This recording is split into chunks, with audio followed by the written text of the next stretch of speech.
What's going on, everybody? Welcome back to GmiasWorld. Today we're going to be talking about how to create the best offensive line for running the football. Now, pretty much it sounds very simple. You just get the best players, put them in there, and you see what happens. But it's a little bit more important than that, because when you have to run the ball a lot, I don't know if you can survive the way you could in Madden 20 by just running the ball the entire game. So you want to have like pretty much a diverse offensive line, so that way you got good pass blocking when you need it on those specific downs, and you can just run the ball every snap.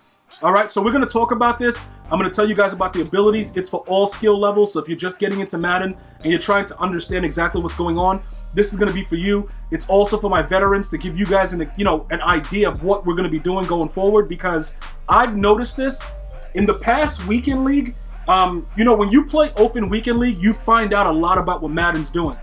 Because you'll play savages that do whatever they want, and it works. So you can't get mad at them because it actually works, right? You're like, yo, all right, cool. This dude is doing this. All right, it is what it is. So I played somebody that ran the Patriots playbook, all right? He ran that, the ace where you have the trap. I think it's like an ace, the ace slot play, whatever that formation was. And he was just doing whatever he wanted, right?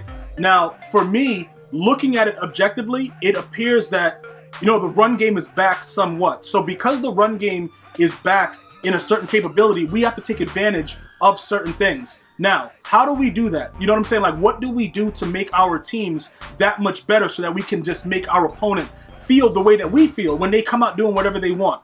Number one, you're going to need abilities on your O-line. It's going to be one AP point abilities, but you're also going to have identifier. Now, in previous years of Madden, it was a situation where it did not matter if you had identifier. You could kind of figure out what was going on with your team and, be able to see what the user was doing on the other side of the field. This year, it's very, very important to know what they're doing, because you got a bunch of guys that'll try to turbo blitz you off the edge now because they've been watching a lot of the MCS games, and you can do it. It's very, very easy. Pretty much, EA doesn't allow the CPU to do whatever they want, but if a user tries to turbo blitz in, it's open season. So using identifier, that's why Joe Thomas has 2 ability points on him, but we're going to go ahead and go over what's going to make your O-line just that more formidable, right? Now, the first thing to understand before we get into the O-line is to take a look at the chemistries. The team chemistry right now, I'm at exactly 50 of 50. So yes, it does matter the players that you use based on your theme team. Because if your theme team has better O-linemen, like for instance, there's a lot of people running around with Green Bay theme teams with their offensive line and doing whatever they want. So you may have more advantages with that, but you'll be lacking with other parts of the gameplay, right? So you're going to have to figure that aspect out as well. But we are Raiders, so we have to be very, very careful how we utilize and what players we put in other positions, because we don't have that much space. And right now, we're exactly 50 of 50, so we have to be very, very careful. I just wanted to point that out so that everybody understands what's going on with it. The next thing is we're still using play fake.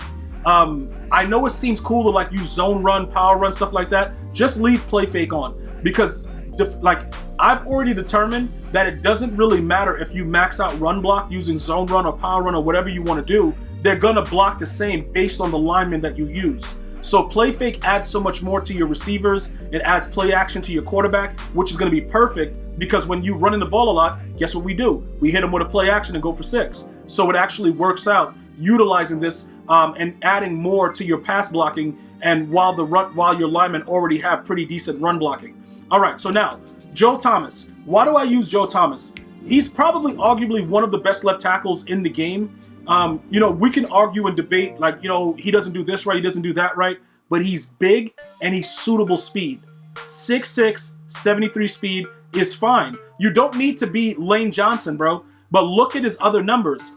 Off the bat, you see your left tackle should have decent, pass block. He's at a 99. So that play fake actually amplifies him up. Now, I want you guys to understand, will I get rid of him? Yeah, bro, look, dude, yes. Look, he's a nat though, because I got him from completing one of the sets for one of the other cards that we got. I forgot which card it was. Whatever set, I think it was like Jerry Rice's or whatever. So we got him back as a nat. So right now he's just a free card chilling. Look, dude, I don't care about him as far as like having him out there. I have no issue getting rid of him. I really don't. But he's good at what he does, because he's a big left tackle that really stands there, and actually in most cases he'll make a play. But 94 run block power, 99 pass block, and like I said, he's over 300 pounds, 6'6". He's a big body over there. So we give him edge protector just to amplify the fact that we don't want that quick edge pressure. Now, edge threat also works in the run. You just have to know how to time it. He's going to jump out like a savage if you switch your run play to the side that the edge protectors are on. And it also obviously helps you in the pass game. So they've nerfed it a lot since the launch of the game, but it still kind of slows down the blitz. So what you might see is if you're blitzing somebody and they have edge protector, you may notice that they slow down because of nano detection or some other weird thing that EA is cooking up. But he actually does his job with that ability. In my opinion, because he's free, it just works for me.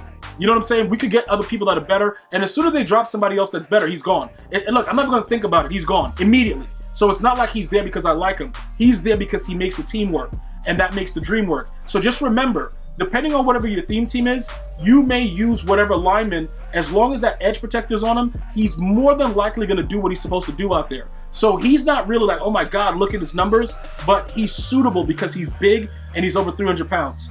At any given time, he can be gone, though. I just wanted to note that out. Now, we've upgraded the left guard position with Quinton Nelson. And yes, we have fully powered him up. We've powered him up to the max and made sure that he's able to do certain things, right? With the way that this works right now, people have to understand, you know, you don't have to go and get Quinton Nelson, but when you play against him, it's going to be a problem. It's going to be a major problem. It's going to be out of control. You know what's going on with that situation. Trust me, because I played against him and he was laying dudes on their back all game long. It was absolutely ridiculous. So I just want people to understand a couple things. In my opinion, playing against this guy was one of the wildest things ever. It was absolutely wild and ridiculous. I could not believe what was going on, and it was completely out of control, right? The way that he moved, everything about him was really, really wild. So I chose to go and grab him. And I told you guys that I was going to grab him because of that. Now, you'll see a drop off in the run block footwork to 94. You'll see that his run block is 97. And you're like, is he really that good? Trust me. I know the prices are down for the Team of the Year players, but trust me right now, dude, this guy is wild. And again, 329 pounds, 6'5" is suitable. You know, 68 speed, probably not too much. You guys are like, yo, what's up with that? But again, another 99 chemmed up pass block guy, and he has suitable run block, you know, chemistries, and then you could see, well, attributes, and then he's big and he's over 300 pounds. I love these heavy dudes like this because when they make contact with the defense, they throw them to the ground or they hold them in place. So he is absolutely a must-have, depending on how your team is. I definitely would say that he's a guy that will go out there and handle his business. And trust me, the dude that I played that had him had his way with me, dude. Like, he totally had his way with me the whole game. The next card, Corey Linsley. Okay, let me just point this out also. Your center should have post up. The guards, puller elite. Outside guys, what is that? Edge protector. Just to kind of point that out in case you guys are wondering. Now, Corey Linsley was my free nat player that I got from playing challenges. So I was going to keep him no matter what. It was sort of like EA telling me we need to upgrade. And it was beautiful that they did that because ever since I started to look at the difference with having a better center, it made me understand I needed to upgrade my alignment. So this guy's numbers are absolutely ridiculous right now. He's better than Mawai. If you think about it, Mawai was going for a decent price. When this guy dropped, Mawai's price went way down. You know, this guy's unbelievable, and I got him for free. EA just said, look, here goes the best center in the game right now. For now, handle your business. And that was pretty much it. So with that being the case, I want everybody to understand he has those, look, the 96, 96, 95. Run block power, run block footwork, and then again, pass block, chem to a 99. So regardless of what's going on, most of the time you're not going to get sacked instantly because your players will actually play well most of the time. In some cases, they'll do a nano, something weird will happen, and it'll get crazy. It is what it is. But he is actually very, very good. Marshall Yonder. Now look, with this guy, a lot of what was happening was this, right? I gotta change his card art because it's kind of lame with the power-up art on it, right? Yeah, give him this one. What happened with this guy was a lot of people were spending a lot of coins for him when he came out, and I was telling you guys, be patient because a lot of stuff is going to change very, very soon. A lot of the cards are going to drop in price. I told you guys this, you know, like Justin Smith, just wait it out, just chill. Because with the new launch of Ultimate Legends, it's going to create an imbalance in the market, and it happens every year. So we were able to get this guy for like 180 or something like that. And it worked out pretty well. The guy that I played over the weekend also had this guy.